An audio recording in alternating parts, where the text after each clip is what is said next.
নেতাজি সুভাষচন্দ্র বসুর জন্মজয়ন্তী ও প্রজাতন্ত্র দিবস উদযাপন উপলক্ষে শহর দক্ষিণাঞ্চলের ঐতিহ্যবাহী মডার্ন ক্লাবের উদ্যোগে নেওয়া হয়েছে একাধিক বর্ণাঢ্য কর্মসূচি। এর মধ্যে রয়েছে বর্ষাকা প্রতিযোগিতা, বিভিন্ন সাংস্কৃতিক প্রতিযোগিতা সহ নানা সামাজিক অনুষ্ঠান। শনিবার কর্মসূচির অঙ্গ হিসেবে আয়োজন করা হয় একে রক্তদান শিবির। পাশাপাশি এই দিন মুখ্যমন্ত্রী ডক্টর মানিক সাহার হাত ধরে উদ্বোধন হয় মডার্ন ক্লাবের নবনির্মিত ক্লাব গৃহ, আধুনিক জিম ও পাঠাগারের। এই অনুষ্ঠানে মুখ্যমন্ত্রী ছাড়া উপস্থিত ছিলেন কর্পোরেটর অভিজিৎ মল্লিক, প্রসঞ্জিত লোধ সহ অন্যান্য বিশিষ্ট ব্যক্তিবর্গ। গোটা অনুষ্ঠানটির সভাপতিত্ব করেন মডার্ন ক্লাবের সভাপতি সতল চক্রবর্তী। উদ্বোধনী অনুষ্ঠানে মুখ্যমন্ত্রী বলেন, সামাজিক ও সাংস্কৃতিক কর্মকাণ্ডের মাধ্যমে যুব সমাজকে গঠনমূলক পথে এগিয়ে নিয়ে যেতে ক্লাবগুলির ভূমিকা অত্যন্ত গুরুত্বপূর্ণ। মডার্ন ক্লাবের এই উদ্যোগে সমাজের সর্বস্তরের মানুষের কাছে অনুপ্রেরণা হয়ে থাকবে বলে তিনি আশাবাদ ব্যক্ত করেন।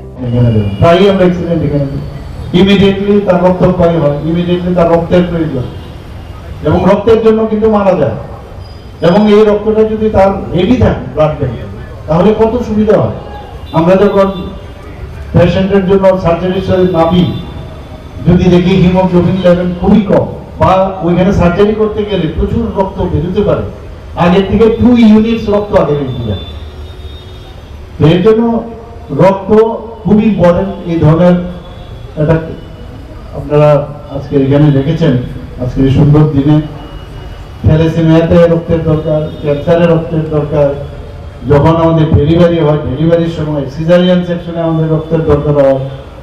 তো এগুলো আজকে আপনারা যে কাজটা করেছেন নিয়মিত, এগুলো আপনারা করছেন, করেন না যে তা না।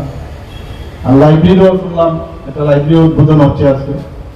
আমি সব জায়গায় বলি যে লাইব্রেরি এখন কিন্তু মানুষ আসতেই চায় না লাইব্রেরির মধ্যে। আগে একটা লাইব্রেরি। উৎসবমুখর পরিবেশ, দিনভর নানা অনুষ্ঠানের মধ্য দিয়ে নেতাজির আদর্শ ও দেশপ্রেমের চেতনাকে স্মরণ করে মডার্ন ক্লাবের এই আয়োজন এক অনন্য দৃষ্টান্ত স্থাপন করলো।